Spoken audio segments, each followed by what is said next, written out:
నమస్కారం. మన ఊళ్ళో మన ఆరోగ్యానికి అండగా నిలబడే ఆశా కార్యకర్త గురించి మనలో ఎంతమందికి పూర్తిగా తెలుసు? అసల్వాళ్లు ఏం పనులు చేస్తారు? వాళ్ల నుంచి మనం ఎలాంటి సహాయం పొందొచ్చు? రండి, ఈ ప్రశ్నలన్నింటికీ సమాధానాలు చాలా సింపుల్గా, క్లియర్గా తెలుసుకుందాం. సరే, ఈరోజు మనం ఏమేం విషయాలు చూడబోతున్నామంటే, ఫస్ట్, ఆశా అంటే ఎవరు, ఆమె మన ఆరోగ్యానికి ఎలా వారధిగా ఉంటారో చూద్దాం. ఆ తర్వాత తల్లి బిడ్డల సంరక్షణలో వాళ్ల పాత్ర ఏంటి, ఊరి ఆరోగ్యం బాగుండాలంటే వాళ్లతో పాటు మన బాధ్యత ఏంటి, వాళ్ళు చేసే సేవలలో పారదర్శకత ఎలా ఉంటుంది, ఒకవేళ ఏదైనా సమస్య వస్తే ఏం చేయాలి, ఇలా మొత్తం 5 విషయాల గురించి వివరంగా మాట్లాడుకుందాం. ఓకే, మొదలు పెడదాం. అసలు ఈ ఆశా కార్యకర్త అంటే ఎవరు? ఆమె కేవలం ఒక హెల్త్ వర్కర్ మాత్రమే కాదనమాట. మనకి ప్రభుత్వ ఆరోగ్య సేవలకు అంటే హాస్పిటల్స్కి మధ్య ఒక నమ్మకమైన బ్రిడ్జ్ లాంటివాళ్లు. ఆశా అంటే అక్రిడిటెడ్ సోషల్ హెల్త్ యాక్టివిస్ట్. సింపుల్గా చెప్పాలంటే ఆమె మనలో ఒకరే. మన ఊరి నుంచే ఆమెను సెలెక్ట్ చేస్తారు. దానివల్ల ఉపయోగం ఏంటంటే, ఆమె మన మనిషి కాబట్టి మన పరిస్థితులు బాగా తెలుస్తాయి. మనం కూడా ఎలాంటి మొహమాటం లేకుండా మాట్లాడగలుగుతాం. అదే కదా అన్నిటికన్నా ముఖ్యం, నమ్మకం. అయితే ఇంతకీ ఆశా వర్కర్గా ఎవరిని సెలెక్ట్ చేస్తారు? కొన్ని రూల్సున్నాయి. ఖచ్చితంగా అదే ఊర్లో నివసించేవారయ్యుండాలి.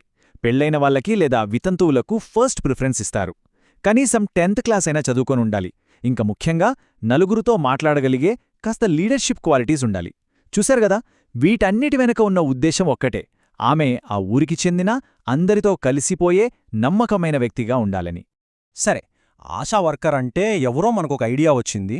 ఇప్పుడు వాళ్ల డ్యూటీస్లో చాలా చాలా ముఖ్యమైన ఒక విషయం గురించి మాట్లాడుకుందాం. అదే తల్లి బిడ్డల సంరక్షణ. మన కుటుంబాల ఆరోగ్యం కోసం వాళ్ళందించే ఈ సేవలు చాలా కీలకం.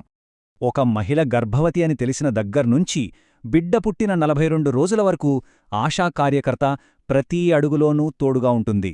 ముందుగా పేరు నమోదు చేయించడం దగ్గర్నుంచి టైంకి చెకప్స్కి తీసుకెళ్లడం, గవర్నమెంట్ హాస్పిటల్లోనే డెలివరీ అయ్యేలా ఎంకరేజ్ చేయడం, ఆ తర్వాత కూడా ఇంటికి వచ్చి తల్లిబిడ్డల ఆరోగ్యాన్ని చూసుకోవడం వరకు ఈ మొత్తం ప్రయాణాన్ని సురక్షితంగా మార్చడమే ఆమె లక్ష్యం. కేవలం ఆరోగ్య సలహాలు ఇవ్వడమే కాదు, ప్రభుత్వం నుంచి మనకు అందాల్సిన పథకాలు కూడా అందేలా ఆమె చూస్తోంది. ఉదాహరణకి, ప్రభుత్వ ఆస్పత్రుల్లో డెలివరీ అయితే ఇచ్చే కేసీఆర్ కిట్ ఉంది కదా, ఆ ఆర్థిక సహాయం, ఆ కిట్ అర్హులైన కుటుంబాలకు కరెక్ట్గా చేరేలా చూడటంలో ఆమె పాత్ర చాలా ముఖ్యం. సడన్గా హాస్పిటల్కి వెళ్లాల్సి వస్తే, అర్జెంట్ అయితే, అప్పుడు ఫ్రీగా అంబులెన్స్ సేవలు ఎలా పొందాలో అందరికీ తెలియజేయడం కూడా ఆశా కార్యకర్త బాధ్యతే. గర్భిణీలు, బాలింతల కోసం 102 వెహికల్, మిగతా ఎమర్జెన్సీల కోసం 108. ఈ సర్వీసులు ఫ్రీ అని, ఎప్పుడు ఎలా ఫోన్ చేయాలో అందరికీ అవగాహన కల్పిస్తుంది. ఇప్పటిదాకా మనం ఒక ఫ్యామిలీకి ఆశా వర్కర్ ఎలా హెల్ప్ చేస్తారో చూసాం. కానీ ఆమె పని అక్కడితో ఆగిపోదు. ఆమె బాధ్యత ఒక కుటుంబం నుంచి మొత్తం ఊరి ఆరోగ్యానికి విస్తరించుతుంది. అంటే జబ్బు వచ్చాక ట్రీట్మెంట్ ఇవ్వడం ఒకెత్తైతే, అసలు జబ్బులే రాకుండా చూసుకోవడం చాలా ముఖ్యం కదా. ఆశా వర్కర్ ఎక్కువగా చేసేది అదే.